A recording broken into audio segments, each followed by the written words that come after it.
Hello, I showed you how to create a post in WordPress in the previous video.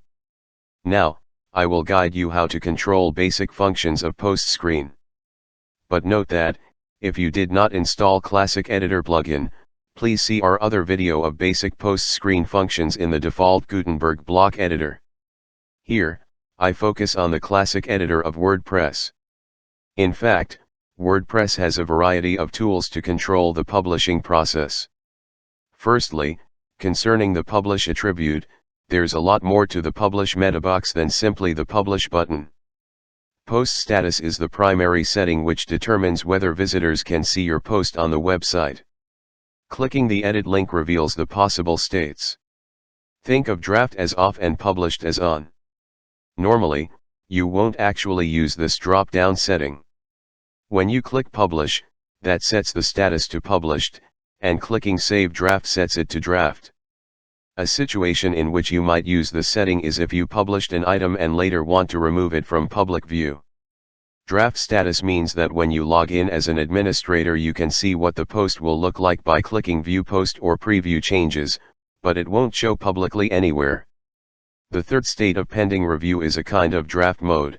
It is used to signal editors and administrators that a contributor's draft is ready to be checked before publishing.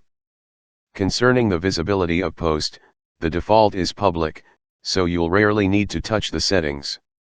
A setting that might come in handy is the checkbox that says stick this post to the front page. When you have a default WordPress blog page, that does not have to be on your front page as the wording suggests.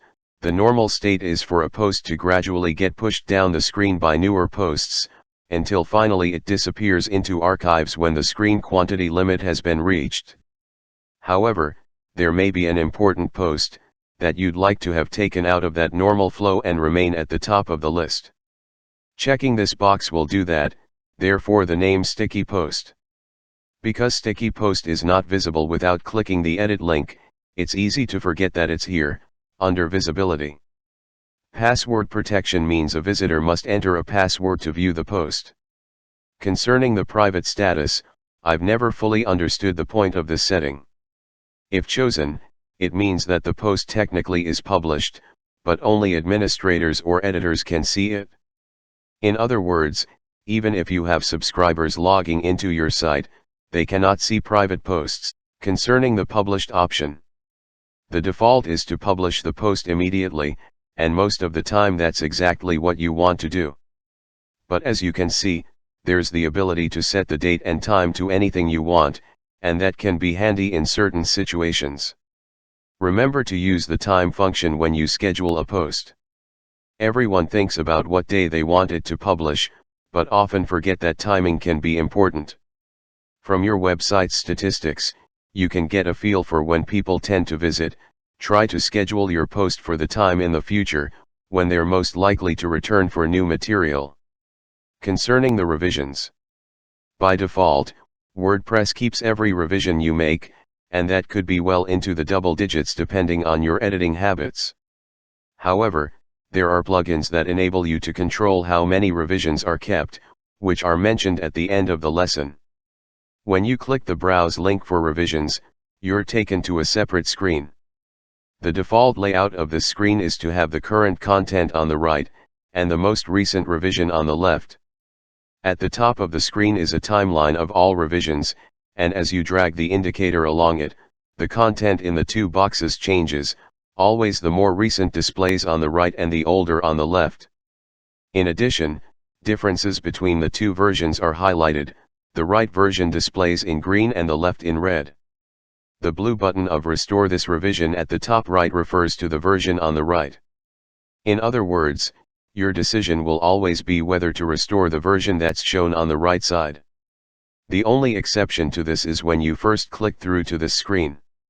In that case the current revision is on the right, and the Restore this revision button is not active. It's only when you start dragging the timeline indicator to the left that the button becomes active, because now there will be a revision that you can restore. By default, the timeline indicator is a single blue circle with two arrows, and you're always comparing the two revisions next to each other. If you want to compare revisions far apart in time, you need to check the box that says compare any two revisions. You now have two separate timeline indicators, and you can select A from revision on the left, and A to revision on the right. Again, the Restore this revision button refers to the revision on the right. In other words, click the button, and WordPress makes the revision on the right the new current version. Secondly, the Format meta box is visible when you first install WordPress, because the default themes make use of it. However, it's entirely theme dependent and may not always be visible. WordPress has designated a set of names for post formats as standard video.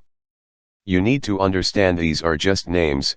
How any particular theme lays them out or even uses one or more of them is completely open.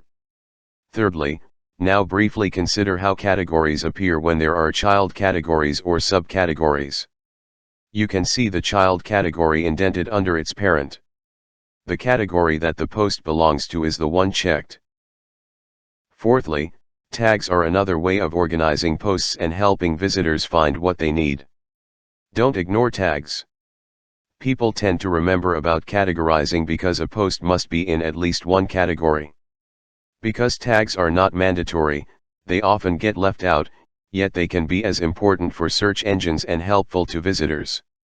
There is, however, one sense in which a list of tags is presented to you, and that is when you begin to enter a new tag into the meta box, WordPress automatically matches any existing tags to what you start typing.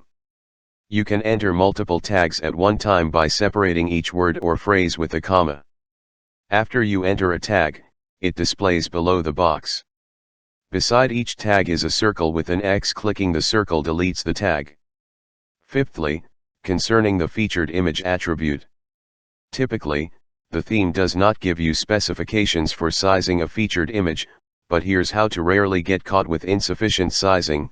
Always size any image to at least 800 pixels, and no more than 1900 pixels on the longest side, before uploading to WordPress.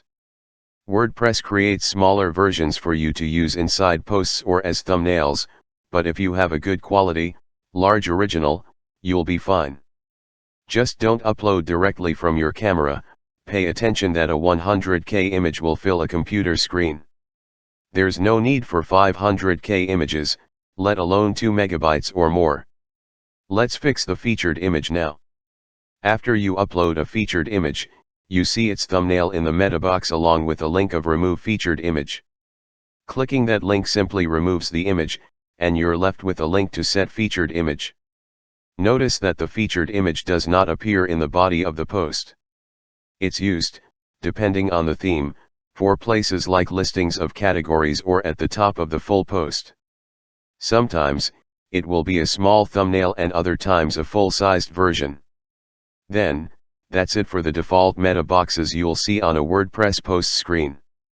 There are more, hidden from view, that are covered in the next videos. And as always, there may be more post meta boxes, depending on what theme you choose and which plugins you add. I finished here the video. If you find it useful, subscribe for more video. Thanks and see you soon in the next videos.